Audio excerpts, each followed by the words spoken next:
ഉത്തരാഖണ്ഡിൽ അനധികൃത മദ്രസകൾ പൂട്ടി 136 അനധികൃത മദ്രസകളാണ് സർക്കാർ സീൽ ചെയ്തത്. സംസ്ഥാനത്ത് 500 അനധികൃത മദ്രസകൾ പ്രവർത്തിക്കുന്നതായി സർക്കാർ കണക്കുകൾ വ്യക്തമാക്കുന്നു. കൂടുതൽ വിവരങ്ങളുമായി ഗൗതം അനന്തനാരായണൻ ചേർന്നുണ്ട്. ഗൗതം, എന്താണ് ഏറ്റവും പുതിയ വിവരങ്ങൾ?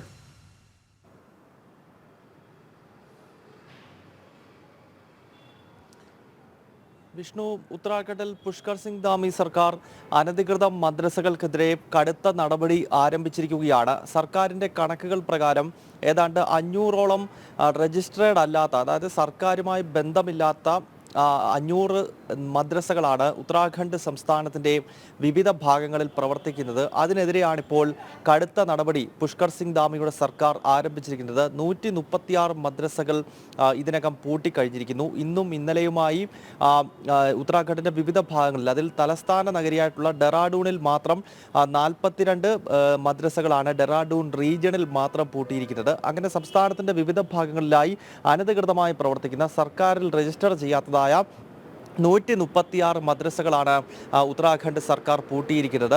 സർക്കാർ കണക്ക് പ്രകാരം ഇനിയും അനധികൃതമായി പ്രവർത്തിക്കുന്ന മദ്രസകളുണ്ട്. അവയ്ക്കെതിരെ കൂടി വരും ദിവസങ്ങളിൽ നടപടി ഉണ്ടാകും. അതിൻ്റെ പ്രവർത്തനങ്ങളും സീൽ ചെയ്യുമെന്നാണ് ഉത്തരാഖണ്ഡ് സർക്കാർ വ്യക്തമാക്കുന്നത്. കാരണം ഈ അനധികൃത മദ്രസകൾ കേന്ദ്രീകരിച്ചുകൊണ്ട് ഭീകരവാദ പ്രവർത്തനം നടക്കുന്നു എന്ന വിലയിരുത്തൽ വളരെ മുൻപ് തന്നെ കേന്ദ്ര രഹസ്യാന്വേഷണ വിഭാഗമാണെങ്കിലും സംസ്ഥാന ഇൻ്റലിജൻസ് ആണെങ്കിലും അത്തരം ഇൻപുട്ടുകൾ സർക്കാരുകൾക്ക് നൽകിയിട്ടുണ്ട്. അതിനാൽ ആദ്യം ഇത്തരം നടപടികൾ തുടങ്ങിയത് ഉത്തർപ്രദേശിൽ യോഗി ആദിത്യനാഥിൻ്റെ സർക്കാരാണ്. അവിടെ അനധികൃത മദ്രസകൾക്കെതിരെ നടപടി ആരംഭിച്ചിരുന്നു. പിന്നീട് വടക്കുകിഴക്കൻ സംസ്ഥാനമായ അസോമിൽ ഹിമന്ത ബിശ്വ ശർമ്മയുടെ സർക്കാരും അനധികൃത മദ്രസകൾക്കെതിരെ കടുത്ത നടപടി തുടങ്ങി. അതിന് പിന്നാലെയാണിപ്പോൾ BJP ഭരിക്കുന്ന മറ്റൊരു സംസ്ഥാനമായ ഉത്തരാഖണ്ഡും അനധികൃതമായി പ്രവർത്തിക്കുന്ന മദ്രസകൾ പൂട്ടിത്തുടങ്ങിയത്. വിഷ്ണു, ഗൗതം, നിർണായകമായ നടപടികളാണ് ഇപ്പോൾ പുരോഗമിക്കുന്നത്. ഒരുപക്ഷെ ഈ മദ്രസകൾ ഇനിയും ഇത്തരത്തിലുള്ള അനധികൃത മദ്രസകൾക്കെതിരെ നടപടി ഉണ്ടാകുന്നൊരു സാഹചര്യമാണുള്ളത്. ഒരുപക്ഷെ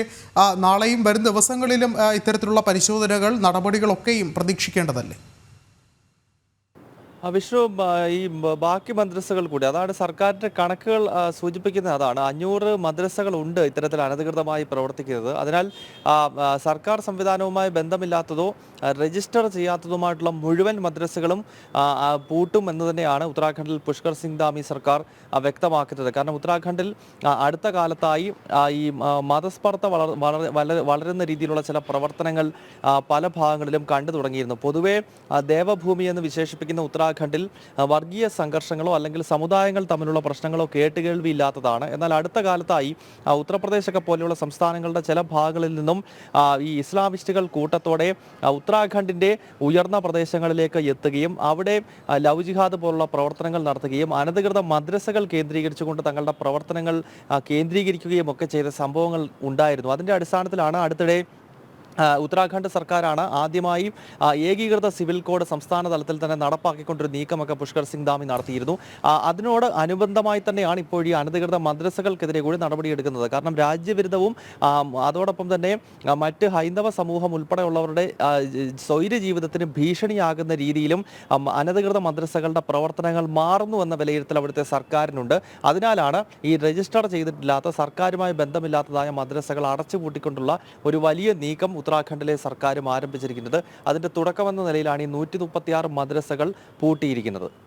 ശരി, ഗൗതമാണ് വിശദമായ റിപ്പോർട്ടുകൾ നൽകിയത്.